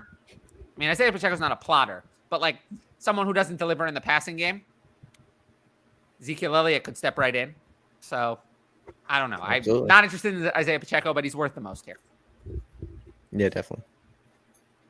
Yeah. Flowers, I don't think he's bad. I don't think he's bad. I wish he had gone to a different team. Yeah, Where the ceiling was a little higher. Yeah, not great. Like, not the greatest it's just spot. he's not elite. So players who are not elite, and he doesn't have an elite profile. He wasn't elite in college. I don't think he has anything about him that's elite. So the problem is, if you're not elite and you don't go to an elite situation, it's tough to be elite for fantasy. You usually either need to be elite yourself or be, what's a good example of someone who's like really, who's really good, but the Situation offense, pushes him up. yeah, like Oh man, T. Higgins. T. Higgins a lot better. If T. Higgins were on another team, I don't think we'd be talking about him. Like, but because he's on the Bengals in the in that elite offense, he's being held up. Quentin Johnston might benefit from this. He's on a really good team. I don't know if he himself is going to be elite, but he could get there. I mean, Mike Williams has had stretches. Keenan Allen, late in his career, I'm not sure would have held up if Justin Herbert was not the quarterback. yeah, He hasn't been elite lately, but he held up because he was in a good offense. So, there have been good examples of players who are vaulted up. I'm not sure that Deebo Samuel would have been as successful on any other team. No. But he landed on the Would one that best utilized his skills. I got to hear it to start this season. Tyler, who is going to be a failure this year that most people like? Well, if we look at my redraft ranks, does Mike Evans count? I don't think people like him. People are very low on him. People are very low. I have him at 40, but I think people have him in the 30s. So I'm lower, but and people don't like him. I like drafting him at 40 though. I think I'm good. I'd rather draft like anyone else. Yeah, I'm not. I think Mike Evans. Oh, I got one. I got mine. Calvin Ridley. No. I don't think Calvin Ridley is gonna be that bad though. I mean, I guess people really like Calvin Ridley, and I'm just out. People are too I'm high not on interested. Calvin Ridley. I mean, they're drafting. People are like way. It's just way too like. I mean, I'm fine taking the risk if he was like wide receiver 24-ish in ADP, but he's not bad. He's like, what? I have him at 25. Yeah, if he was around there, I'd be fine taking that risk. That's totally cool. But he's like wide receiver 16 to 18 in ADP, and that's just I think 25 encompasses his range of outcomes pretty well, which is like 10 to 40. Yeah, problem is if you draft him at 15, you're not getting high end upside. Yeah. Yeah, I mean, you're taking the risk for no reason. When you draft him there, you're assuming that everything's okay and that he's good to go. Like, it's just not. And the separation between him and Kirk, especially, is just ridiculous. I would much rather have Kirk at his ADP. It's not even close. Like, I'm almost at the point where I'm almost at the point where I'd rather have Kirk straight up over Ridley. I have Ridley higher in redraft now because it seems like he's healthy. It's close. It's totally fair. Integrating into the offense. We haven't heard a lot of Kirk hype, to be honest. We really haven't. We've heard a lot of Ridley hype out of the Jaguars themselves. Not a lot of Kirk hype. Because what they got to do. No, they could hype whoever. I mean, they paid Kirk $20 million. They could hype him if they wanted, but they're not. They're not. They're not. We're hearing more about Ridley. So in redraft, I have made the switch, but I still don't have Ridley I have Kirk at 27 and Ridley at 25. Before I think I had when I started my rankings, I think I had Kirk at 24 and Ridley at 28. So not much has changed. Yeah. I'm never going to have it where the ADP is, which is Ridley at 18 and Kirk at 32, because that's just not not reality. It's not. That could be fluff, but don't sleep on Tank. I think Tank is good, but I think ETN is better. Yeah, ETN's better. So I think ETN's better. That's the thing. I don't think Tank is bad, though. I think Tank, if ETN were injured, Tank would step in and he'd be good, and he might not give the job back. You know how that works with running backs. When you take the job, you don't necessarily come back to your job. So if ETN gets an injury, maybe, which could happen to any running back, and ETN was injured before, Tank is a good handcuff, but I also think he'll see touches. We're talking about someone who's going to play and is also a handcuff. So I like that. He could be like a low-end flex and in your tougher weeks, and then a handcuff as well. So those are the kind of players I like. Yeah, pup means nothing for now. They changed a lot of the rules about pup. Flowsource is right about this. A lot of the rules about pup changed during the COVID situation. So, yes, it means nothing for now. Kendra Miller especially. Isaiah Pacheco means something to me, though. He wasn't supposed to be on pup. He was supposed to be healthy. I didn't think that these injuries from 7 months ago, minor injuries, were still going to be a problem. So that is something that's a change. Kendra Miller, I should have remembered. I think I had this in my mind, and then I just kind of forgot about it. My bad.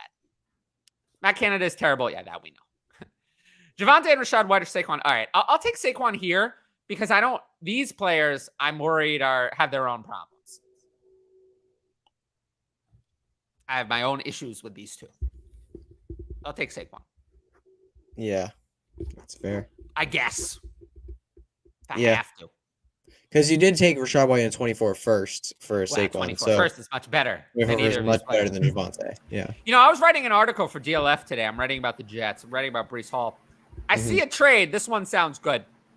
These two players, Rashad White and Javonte Williams, for a Breece Hall. What about that? That sounds a little obscene, right? I mean, you would think it's not good. It's not good for whoever. And if this one was done yesterday. Not good. It goes to show that there are still dumb people out there. They still exist. They still send out those trade offers. They still exist. There are dumb people in every league. They still exist. I promise you. I suggest, if you think you're one of those people, I'll fix you. Right here. I'll tell you. I don't care. I mean, I always say if you want. I was one of those dumb people today. Twitter did. I don't think you were that dumb. I've seen worse. Javonte and Rashad White for Breece Hall is much worse than your trade. Oh my goodness! And it's actually Breece Hall and Jaylen Warren. It's even worse. There was more. Something needed to be added to Breece Hall for some reason. Jaylen Warren? That's not a piece you just throw away. I know. So something needed to be added. That's a real piece. Whatever reason, real piece. That was not good. But yes, there are dumb people in every league. If you're the dumb person, I'll help you on the Patreon. I don't care. I always say if you want help with your feelings, if you can't go find to a dumb therapy. person, it might be you. That's very true. That poker metaphor right there. Yeah. But yeah, I always say if you want help with your feelings, go to therapy. I recommend therapy. It's really great. But that's not my job. I'm here to help you win. Mm-hmm. 60 catches for Jordan Addison. I'll take over. I'll take. He's going over that this year. Just I think he might hit 1,000 this year. I'll take 55 to 58 catches if he's healthy. Well, okay. If I have him at wide receiver 38, do you think I'm saying what does that ranking imply? Over or under? Probably. I think that would imply under actually. 30, that's implying that it's a good line. I think 38. It's. I mean, who was the wide receiver 38 last year? We should look that up. Yeah, but we should probably do that. That'd be smart. Yeah. Who was the wide receiver 38 last year in PPR? It was like, who was in that range last year? Let's see. 38 was Deebo Samuel. But he's a weird one. Yeah, he's a weird one. You can't count on him. So in that range, there's some people who were over, some people who were under. Christian Watson was under. Gabe Davis was under. But Joshua Palmer's in there, and he was way over. So, yeah. Oh. Hi. Yo. I didn't know you were coming on. Yeah. Did you tell me? Well, wait. I've been really bad at answering text messages recently. Yeah. Don't ghost anyone on Tinder. Okay. Sounds like a personal experience, but. For me? I've never ghosted anyone. OBJ won't last. Buy the dip on Bateman. OBJ's dust. OBJ. Dust. Oh. There goes Caleb. Just in time. By the way, we love Caleb. He had to go, sure. I think. Oh. Not sure why. He had to go. Yes. OBJ won't last. Oh, I agree with that. But it's not saying buy the dip on Bateman to me. Flowers I like long term. Agreed. Yeah. Yeah. Oh, maybe I shouldn't have said that I wanted to draft away McBride because he was just picked like a second after I said that. So maybe someone was listening to They're the always show. listening. I know. Listening, man. They're always listening, including big tech. Big tech. I noticed the pattern. I was talking, and this, conspiracy theory. Get your tinfoil hat out, everyone. Uh-oh. I was talking, it was very interesting. I was talking about diesel fuel. Yes. Diesel fuel. And then I'm talking about diesel fuel. No, but I notice on my phone, I open up Facebook. Diesel-powered vehicle. First advertisement. Diesel-powered vehicle Dude, comes they listen to you, man. Every Yes, conversation they you must have, be they listening. listen. I don't They even listen, drive a vehicle. I'm from New York City. I don't have a car. I tagged you in a Diesel-powered meme. vehicle. I tagged you in a diesel meme. Oh, I know. I saw it. And that started before it. that. This was before that. Before A that? diesel vehicle. So Facebook is listening. That's good, man. Yeah, they do. They listen. They Tyler? listen to everything. Do you have your driver's license? I do, You do. which is genuinely terrifying, by the way. Especially in New York. The fact dude. that I can drive a Terrifying car down is here. very scary. I don't know anything about that. But I do know that I've learned this year. This year I learned that diesel fuel can be put in a car. I didn't know that. I I thought it put was it in my used car like rocket every few ships. weeks, man. It's awesome. cars. Well, It's great. I thought it went in a Well, rocket only ship. some, Tyler. Only some Only in cars, some do that, cars. right? Oh, only some cars? I thought it went in all cars. Oh Now no, I'm no. learning Tyler, something here's the new? thing, Tyler. Hold on, Tyler, let me please explain. Tyler, don't put it. Tyler. So here's the Don't thing. do There are this. cars. So Tyler, here's the thing. There are cars that are meant for different types of fuel. There's cars that are meant for regular fuel. There are cars that are meant for diesel fuel. If This you is way too swap hard. them, you destroy your car. It's over. Like your car's total. It's over. You cannot Diesel- drive a regular car with diesel fuel. You cannot Why drive. Diesel not? fuel. I thought diesel you could fuel. drive the car. I don't thought know. you- I don't understand the science. I'm not a I thought rocket you just scientist. take I got the oil science. off the stove, Oh, he's got the science. and then you put it Oh, in wait, the you got vehicle, the and then it science? goes. He's got the science. So Go for diesel it. fuel is a little bit thicker, and so when it works its way through your engine, it can gunk things up and cause later usage of it, if it's not designed for diesel fuel, to get caught up and to then not work properly. Why can't they just make all fuel the same? I don't know. That sounds Tyler. overly complicated. It's Our why world do we have has to be different shaped confusing. outlets in different countries? That also sounds very complicated. was- Capitalism. Elaborate. Capitalism. Unneeded. Okay. I drafted Unneeded plenty of elaboration. Gray and generic Prince late. Well, to anyone from Scott Fishbowl who's listening, I'm not interested. Do not draft generic Prince. I think he's actually very bad. I really dislike him. So I wouldn't recommend drafting him in this year's Scott Fishbowl. Maybe in a week you could draft him. Then maybe. But I'm not interested in him. I actually think he's very untalented. So don't draft him. Save him for me. I think I need a handicap by having less talented players on my team. So make sure to avoid drafting him over the next few picks. Absolutely. Yeah, this is good stuff. I appreciate that. It's so weird. Thank you. I never know what's good Possibilities. and what's bad on YouTube anymore. But thank you. If you're not great, Tyler will call you a failure quick. Yes, I do that. I'm apparently the mean one in the Dynasty community. That's okay. I'm much nicer on here than I am in my real life. Although Hutch apparently doesn't think so. No, Tyler. I mean, Tyler definitely, like, I've seen you like obliterate people on Twitter, but in person, you were very nice to interact with and talk to, and it was really well, fun. yeah, because you didn't make me mad. Not many people made you mad. No, Oh, yeah. No one made me mad at the event. no made you mad. Although people could definitely drink a little less. Dude, I will say that. I won't mention the name, of course, but I was talking. You to think I somebody- remember who it was? No, I just don't want to shout. That would be that wouldn't be nice. Shut them out. That'd be not Oh, fun. there we go. But yeah, there were a couple people who were like having trouble walking and couldn't Yeah. shake your hand. I and it just was say like, that- oh my goodness. It was I just brutal. say that like at these kind of things, it's your chance to like make an impression. And that is maybe not the impression I would want. Bad way, man. But that's just my opinion on that. Is it? Hey, it's all right. Sometimes you get carried away, have fun, but whatever. It's it's not something I'll do. That's a good question. I mean, I can't even if I wanted to, I can't. Just because something's not legal doesn't mean that you can't. I always say that it's there are a lot of things. Laws are very, very stupid sometimes, but that's a whole story for another day. Mm-hmm. I always say, I always found drinking to be much less cool after I turned 21. Then I didn't want to do it anymore because it lost all its appeal. But this is my take on the matter. Yeah, what do I know? There's always a saying. There was always a saying I heard that everything. It was on this I think it was this TV show my little brothers love to watch. It was called. It was this cartoon. It was called Gravity Falls. You guys know that show? No, it was actually. It was a really good. It was a newish show. It's a really good show. I suggest for kids. It's a great show. But one of the characters in the show said everything is legal and the cops aren't looking. And I was like, that is the best quote I've ever heard. That's so funny. I love that. That's the best quote I've ever heard. I was like, this is so true. Yeah, it is so true.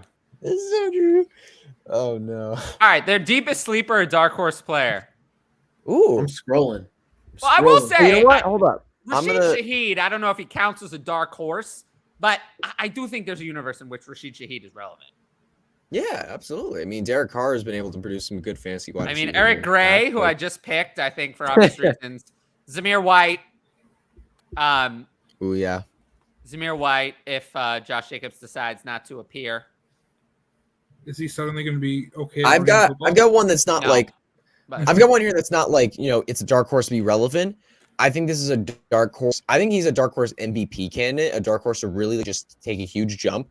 He's on his last year of his contract, and his team, since they've drafted Justin Jefferson, have increased in pass attempts every single year. They added another first-round wide receiver this offseason, and they lost their big-time running back and did not replace him. I think that this Vikings team is about to take a massive step in pass attempts, have a huge passing season, potentially lead the league in pass attempts. I think Kirk Cousins is ready to go off this year, and I think he could finish the top 5 fantasy quarterback, even though he doesn't run the football. He finished the quarterback 6 last year with a good amount of pass attempts. I think there could be more pass attempts this year. They got more weapons this year, a full year of Hawkinson. And points per game, he wasn't 6, though. Points per game, he wasn't 6. But I think that where he's going in drafts is a massive value. He could be someone that's a league winner this year. I know he's not a runner, and we want runners, but he is somebody that if I miss out on one of the top quarterbacks, he's somebody that I really like to draft. I'm really excited for him this year. Yeah. He's fine. I'm not that excited by Kirk Cousins, but this is the highest I've had him in a while. And 6-point passing touchdowns, I have him at quarterback 12. I think it's the highest I've ranked Kirk Cousins in many years in redraft. I think I've got him at 9 or 10. The thing is that I think he has a chance. I think with ceiling. I think he could running quarterbacks are just so much. Well, I'm picturing Tom Brady when he had that massive year with Tampa Bay in his first year. But that's kind of what I'm picturing. Just don't see He's not Tom Brady level talent, of course, but that's kind of the image I'm picturing, where it's just insane. And their defense is horrible too. It's horrible. I don't see him as having the come from behind prowess. We saw what happened last year against the Eagles when he was behind and felt like he had to throw it up every single throw. And how many picks did he throw back to back to back? I also do notice when he faces good defenses, he kind of folds. A little bit sometimes, yeah. He does. So that's what I think pressure is going to prevent in a must-win situation. I that's where I struggle with the MVP. I think he's going to be great for fantasy. He's going to probably outdo his ADP. Cheap QB2 in Dynasty for your super flex spot. Definitely something I want for a contender, but I don't know if I can get behind the fantasy MVP type season. That I don't say. But like I said, I do think his weapons were improved, so I have him higher than I did last year. I do laugh. You're above consensus on him. Consensus still is around QB 15, 16 ADP. Too low. Yeah, I think that's too low. It's too low. He should be drafted as a QB1. Over the last 3 seasons, his dynasty value has stayed completely consistent despite outperforming that in yearly finishes and points per game finishes each of the last 3 years. It's because when you're older, if you do really well, you maintain your value. The plus most definitely. But it never caught up to where it actually should have been. The community was always too low on him, and then by the time He's going to be like Brandon Cooks is, where by the time the community finally reaches a good spot on Brandon Cooks where they're actually accurate on him, they're going to overshoot it, and he's going to be way overrated. Now, And remember, we've guys, gotten this to is the a point final where- year of Kirk Cousins' contract. Like, this is the type of year where he always goes off and just has a massive season. They can extend him 3 more times. Yes. I will say quarterbacks are all overvalued in the latest Superflex ADP. I mean, we've gotten to a ridiculous. Like, yes, I understand going for quarterbacks because they're, the other positions are not that valuable. But we've gotten to a point where Jordan Love is 39th overall. It's so dumb. Quarterback 17. That is obscene. Like, that is ridiculous. That makes no sense. Like, why? What did he do? Yeah, 39th overall. So Jordan Love in Superflex is going ahead of DK Metcalf, JSN. I have him at 99th Why? overall. Yeah, why? No, I have him in the 60s, but like And 99. No, I'm good. Kirk Cousins is right on spot though. I have him. He's quarterback 18 in the overall ranks, and 42nd. I have him quarterback 17 and 43rd overall. So his value in Dynasty, an old guy that I don't hate. So they do exist. Is JSN elite? Considering that in his one college season, he vastly outproduced Garrett Wilson and Chris Olave, both of whom are either very good or elite. I would say yes. I would say yes. It's hard to say that. Player. He's elite. He has elite talent. Player. I've learned this lesson. The college production is the most important. And it's not consistency.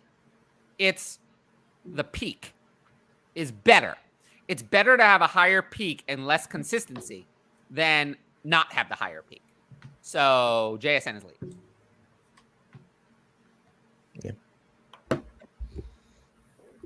Yeah. What players would you be looking to trade AJ Brown for on a rebuild?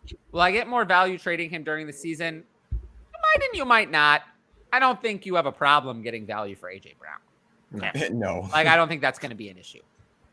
No. So I'm fine trading him now. And as for what to target, I think the first thing I would do is look at like Drake London and a 2024 first. That's the first thing I would recommend, because I think that's the most you're gonna get. I don't think you're gonna get more than that. That feels like Pie in the sky. Yeah, it feels a little bit up there, honestly. Yeah, but I think that's the most you're gonna get. I don't think you're gonna get more than that. Really? Yeah, well, what else? What are you gonna get that's more? I mean, he's a top 5 dynasty receiver. It's like, sure, but I don't think you're gonna get. I don't want to trade Andrew Brown away unless I'm like, whoa, this is an unbelievable offer. I don't want to trade AJ Brown away unless I see that. I feel like offer. Drake London in the first would make me go, whoa. Because you're getting that. Yeah, I'm personally a little bit lower on the Drake London than possibly you guys are. I'm a little lower. I'm pretty high on Drake London. Yeah, I'm a little lower. JSN a first and a second. I'd take that too. For AJ Brown? Yeah.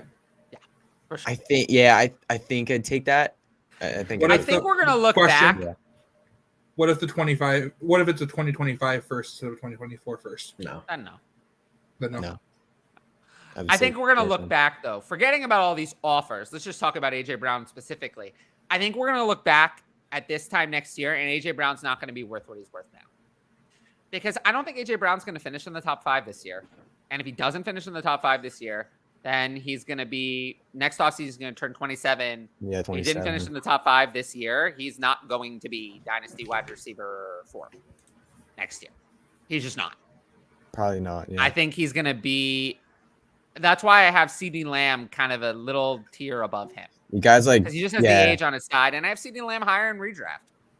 I think CeeDee Lamb belongs closer to Jamar Chase and Jefferson than AJ Brown, Jalen Waddle. It's funny. I actually have CeeDee Lamb closer to AJ Brown, but that's because Justin Jefferson and Jamar Chase are so far ahead that it doesn't even. Yes, they are. They are insane. Yeah, I have. Yeah. Okay. I just think AJ Brown. I mean, I've seen Lamb ranked in the first round of a dynasty startup. I mean, if you told me that AJ Brown was not a first round startup pick in what, even let's say 1 QB. Or a second round startup pick in Superflex this time next year, I would not be surprised. Because right now I have Breece Hall in Superflex at 24. If you told me next year that Breece Hall was worth more than AJ Brown, I wouldn't be surprised. AJ Brown at 13 in Superflex. I have Drake London at 14 in 1 QB, Devonta Smith at 15, AJ Brown at 5. I mean, if you told me Drake London was worth more than AJ Brown this time next year, I wouldn't be stunned. So AJ Brown is someone in a rebuild that I would be definitely someone I would capitalize on. He's not someone I'd keep. This is the most he's ever going to be worth. That's fair. Not that he's bad, but I think think last year was great. And I don't think he's going to be better this year. that's fair. Got offered Tank and a 25-second for Brees. Oh, during the show, I got a ridiculous offer too. I got offered. I was looking at my phone. I just in complete shock. I offered Damian. It was a text saying, "What are you looking for DJ Moore? Is he on the trade block?" And I didn't reply.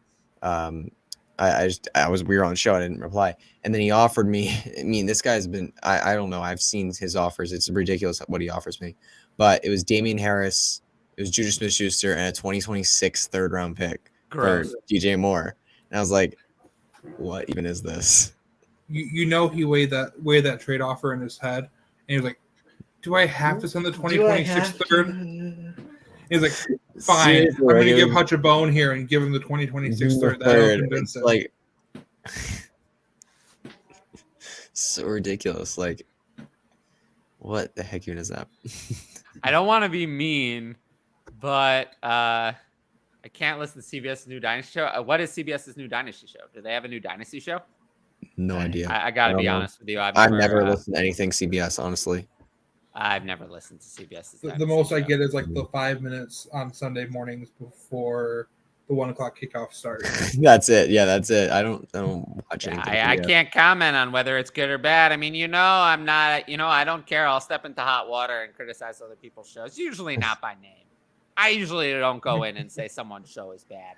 I will say general commentary about Dynasty shows, I don't have a problem. I do think that most Dynasty shows are not great. They're not great because they have an emphasis on when people ask questions or when they contribute to the show, the hosts, their answers, a little too much lean toward being nice and not actually providing actionable advice. I think that there's a lot of shows that are not entertaining and are too nice. So it's not actionable and it's not entertaining. So kind of what's the point? It's like, oh, yeah. Oh, yes. I could see your side of the trade, but also the other side. Yeah, that sounds good. I could see it both ways. That's not fun, nor actionable. So why do it? Why do it if that's the show? What does that provide to the audience? It's not fun. Nothing, yeah. Not entertaining. Doesn't help anyone. Some of those shows are very widely listened to. I have no idea why. But, just saying. If you're going to do shows, have an opinion. My recommendation to future content creators. Don't worry about trying to make everyone happy. You'll never do that. You'll never do that. Just have an opinion. If someone listens to the show, they should know what you think about this. Like, for example, this question. Do I think Corey Davis can do anything with Aaron Rodgers? No. I don't. I don't. Corey Davis is washed. He's done. No. There you go. Now, one sentence, my opinion on Corey Davis. Remember the hype? What would be a bad answer? The hype. He got such a nice contract, man. What would be a bad answer would be, well, there's a possibility. Anything is possible. Well, he was talented at some point. Oh, it could happen. I wouldn't rule it out. Both things are true. He was talented at one point, but still. He was. Yeah, he was talented. You don't become a top 5 pick for nothing. He's dropping. Yeah. Here's your actionable advice. Send out a shotgun trade to everyone in your league for a 2025 third-round pick. Oh, no. How about a 2026 fifth? I think that's more reasonable. Let's start. I don't think you're going to get a third. Start with a third, though. Someone will send a. Someone out there will send a. Wow. Words. They'll send an offer back, and then you accept that, whatever it is, whether it's a 4th-round pick or a 5th-round pick. Whatever it is. Did you just snap your fingers in a Z formation? No, I'm trying to think. You have to get the words. What's the word? When they respond to your trade offer with a counter. Thank you. Okay. What is going on here? I can All hold right. my arms up. I'm not having a stroke. I'm good. It took me way too long to find the word counter. Wow. Okay. I think it's time to end the show. I don't think so. We didn't do any of the show sheet. Oops. What's the worst offer you have received? What's your strategy for? I gotta look through the inbox. Oh, I have so many. That one I just received. Oh, hold on. I gotta look through this. Like this guy's. Go back trade to that plan. for a second, just to touch on a few of the show topic that we didn't talk about until an hour and 40 minutes in. I will say some dynasty fallers. Michael Pittman already falling because people are realizing that Anthony Richardson is not going to support any sort of high-end receiver at all. So he's someone who's going to fall. I think his dynasty ADP is more going to match what his redraft value is as we get closer. Isaiah Pacheco was on the list because of the injury, and now I think he's going to fall because the injury seems even worse. Samaje Perine. It looks like Javonte Williams is looking a little bit better, which is not going to help. And also, I have heard a little birdie has told me that the Denver Broncos might be interested in some free agency running backs. So I don't know about Samaje Perine. Ramondre Stevenson with Dalvin Cook potentially going there. That's a good one. Deontay Johnson, I didn't put that on the sheet, and I'm not sure why that's the case because I don't agree with that one. I actually think his dynasty value is going to go up as it's already going up as people are raising him in redraft as they're realizing that the volume is going to be there. David Montgomery, his dynasty price is way too high. So it needs to come down. But that's just because he's overvalued. I'm not sure there's going to be an event that occurs between now and then, but he's overvalued. It's gonna be a training camp. Training camp hype Montgomery? on Gibbs is gonna bring down Montgomery. You don't like Montgomery? I think he's interesting this year. Well, his dynasty price is just too high. Yeah. Multiple rounds too high. Like he's 85th overall in 1 QB. I mean, he's still like running back 30 in dynasty. I mean, that's not considering he's 26 and is the back end of a committee. It's just not a reasonable price. He's just too expensive. Yeah, if David Montgomery were cheap, then I actually would like him, but he's not. That's the problem. Is his price is just wrong. So I kind of agree with it from that perspective. Roshan Johnson is a great one. When people realize he's going to be RB3 week 1, and I'm surprised that has not been realized yet. I picked Deonta Foreman and Scott Fishbowl. I'm not really in on him. I'm a Khalil Herbert person, but I'm not a Roshan Johnson person. No, Roshan Johnson's nothing. So yeah, I have Deonta Foreman second in redraft and Roshan last. I would shout out for a play that could fall this year a lot. I mean, he's already been a player that's been consistently undervalued in fantasy football, but I think that there is a lot of value to be lost this year in Tyler Lockett, who the first round pick Jackson with the Jigba. If he has a nice breakout season this year or has a really nice year, especially towards the second half, if he really has a nice hot stretch, Tyler Lockett's quickly. What's that? That fall is not. So we're talking about falling before the season starts. I agree with you. Oh, before the season starts. Sorry. Before the season. Okay. That fall's not going to happen before the season starts. No, that won't be going to happen once. Sorry. Week. Before I the do season. think though. Separate topic. It's a good point. Separate topic. I think Tyler Lockett, all the value. It's not like most veterans. You want to wait until in season. With Tyler Lockett, you don't want to see it because I think once you get to week 1, Jackson Smith and Jigba is going to be a lot more involved than people want to believe. Mm-hmm. And I think Tyler Lockett's going to lose a significant amount of value just from week 1.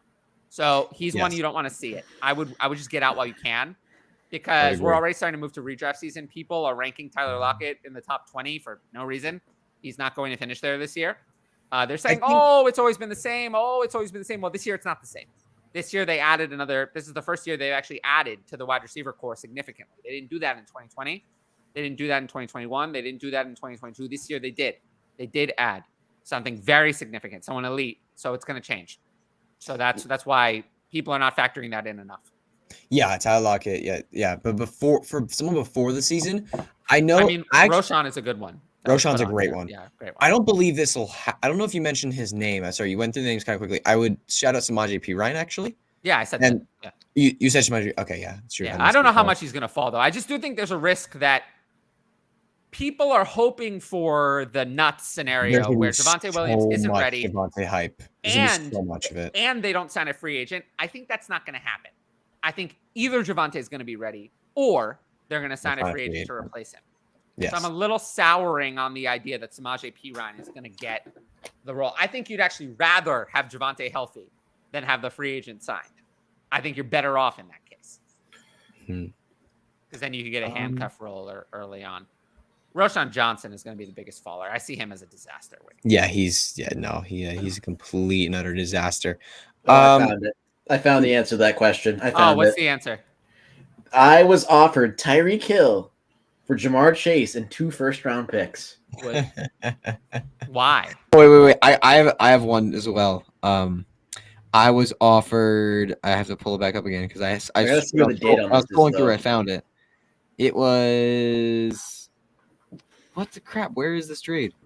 I know I had it up and then I lost it. Now I'm sad. Oh, here it is. It was Juju Smith-Schuster, a 2024 second and a 2025 second for DJ Moore. That is so bad. But that first one that I read earlier was easily the worst. Yeah. So Damian Harris, a third, and Juju Smith-Schuster for DJ Moore is unbelievable. There is a certain type of trade that I've seen a few times. I completed one last offseason. I just saw 2 more versions of that same type of trade in a Facebook group where you trade a promising tight end. So I traded Mike Gesicki for a 2024 first. That was before the 2022 season. Ooh, wow. Mike Gesicki is now fallen off the face of the earth. It's worth nothing. And I'm sitting there with the 2024 first. I saw a similar one where someone traded Darren Waller for a 2025 first and a 2025 second.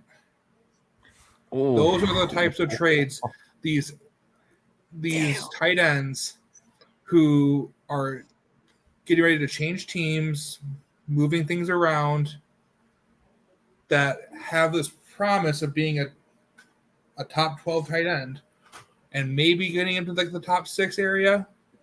And I feel like you can exploit that by waiting and being patient for a year. Yeah. Seen it in a few different ways. Yep. And these were things that were initiated by the people wanting those tight ends. People want those tight ends that aren't going to hold value, that are maybe playing on a franchise tag. You probably could have gotten the same deal for Evan Ingram 2.5 years ago. And you'd have said, all right, this was worth it. And Ingram's even turned his career around and gotten this big contract. So look at some of your tight ends in tight end 8 to 10 range. Who do we got? Thinking turning George Kittle into a 2025 first and second. I would love to get out from. I've seen plenty. I've seen a couple offers thrown out where it's 2024 first for George Kittle. There's the hype around David Njoku this year. That's a good one. Is David Njoku ever going to be worth more than a 2025 first? No. Never. But you might be able to get it from a team that's desperate at tight end. I'd try it. Yeah, I don't think you're gonna get that though. There's nothing to lose. Also, if you want to see some episodes where I talk about short episodes where I talk about selling people, I have a lot of shorts on the channel. Greg Dulcich. It's a good way to check it out. I kind of do like Greg Dulcich. He's a good athlete. He's someone who can make plays down the field, but if this offense is again not great, he's not going to be able to do anything. Like he's not going to be able to take a step. I'm fine with him. I drafted him in Scottish. I think he's actually has a decent chance because he's one of those. I mean, I like Jerry Jeudy, but the other, I mean, I don't like Jerry Jeudy that much, but the other wide receivers kind of sketchy on. So it's possible. Yeah, but if you can get a first, the one who breaks out. Oh, I'd love to get a first, but I don't. You can get like something like that. That's gonna happen. I don't think that'll happen. I think people are sour on Greg Dulcich because he didn't finish the season. I think if he had made a difference in the fantasy playoffs, he'd be worth a lot more. But because he didn't, and he was injured for those games, I think his value is actually kind of at a value. But also that means that no one's giving up a first for him. Yeah. If he'd punctuated his rookie season by delivering in the fantasy playoffs, I think he'd be worth like 2 or 3 rounds more. But he didn't. I mean, you brought it up with Darren Waller earlier. Would people give up a first for Waller again? I don't think some people would, but I think we're mostly at the point in Dynasty where most people are smart enough not to do that. But Yeah. I think there's a few people I left did to just see it happen a couple times this week. Ooh. So I think that is a possibility. Yeah. And I I'm would okay with definitely adding agree with something that. else on top of Waller to get that first. I'm fine. Yeah. With that too. You happy with that? I'm gradually sliding Waller up my rankings, but for someone that old, he's not gonna get that far. I mean, yeah, he's the best target on the Giants. He's sliding up my rankings not because he's been good, but because everyone else on the Giants is falling apart. Yeah. Well, Wandale not appearing at all and Jalen Hyatt being so far behind schedule really means that this year Waller has a runway to have a massive ceiling just because tight ends often, the best tight end seasons are often from the teams that have no good wide receivers. Unless you're Travis Kelce and then it doesn't matter. But other than that. You think about it, Mark Andrews. You think about Zach Ertz and his time with Philly. Yeah, I'm tempted to move Darren Waller up in redraft. I think I have to see how he looks in camp, a little bit of how he looks in the offense in the preseason. He's my tight end 8 in Dynasty. A Dynasty, I have him lower, but that's just because I don't. And there's the only tight end I have him ranked above on that list is Dalton Kincaid, and probably George Kittle. He'd probably be my tight end 6 in redraft. I have him at 7 in Dynasty or redraft. Redraft. Yeah. But if we'll see if it gets better. Yeah. And we'll see kind of exactly who's healthy and all that. Dalton Schultz has been someone that I really like, though. He's creeping up in that range. I know you don't like Dalton Schultz, but I like him. I think he's at a volume. It's just a guy. I think he'll volume his way to success this year. But he feels very Austin Hooper-y to me. It's fair. It's very fair. He's almost the same player in every way. It's fair. Same athletic profile, same receiving profile, same role in the offense, same team switch to a much worse offense. Maybe he'll be a little better, but he scares me. He's not someone I'm targeting. In redraft, I could see him being decent just this year, but I am also concerned that he's on a 1-year deal. Maybe that means he goes somewhere better next year. And then maybe I'll be interested, but not going to be too interested on the Texans. I think we're good, though. I think we're good. We answered all the questions. I like to keep it under 2 hours usually. Anyone else have anything they want to promote or anything like that? Check out Hooked on Fantasy. Me and Luke. Yes, I heard yesterday's episode was very good. And it's been going really well so far. Me and Luke we've had a lot of fun with it. We got on Ray GQ. Yeah, I saw that. Awesome. I haven't listened to it yet. I haven't enough time to listen to the podcast today. Yeah, it's awesome. We had a good time. So yeah, check out Hooked on Fantasy your podcast. We live stream every Monday night as well on Twitter. So you want to check that out. This show is on Twitter, but you can't comment on Twitter. So I recommend listening on YouTube, watching on YouTube, so you can comment. But I do put it on Twitter because I know some people will only see it on Twitter. But if you're on Twitter, make sure to subscribe to the YouTube feed. That's really the place where you can actually interact with the show.